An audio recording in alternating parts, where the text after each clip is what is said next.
ఈరోజు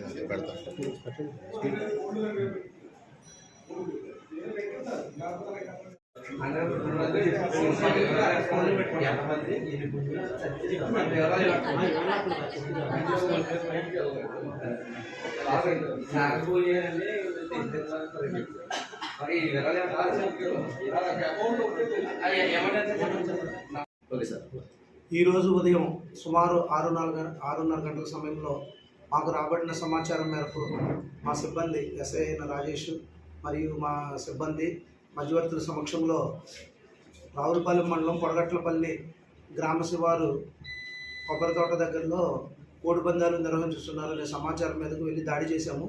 ఈ దాడిలో 44 మందిని అరెస్ట్ చేయడం జరిగింది. వారి వద్ద నుండి 1,28,400 రూపాయలు నగదు మరియు 15 మోటార్ సైకిళ్ళు, 3 కార్లు, 13 కోడిపుంజులు స్వాధీనపరచుకోవడం జరిగింది. వారందరిపై కేసు నమోదు చేసి దర్యాప్తు జరుపుతున్నాం.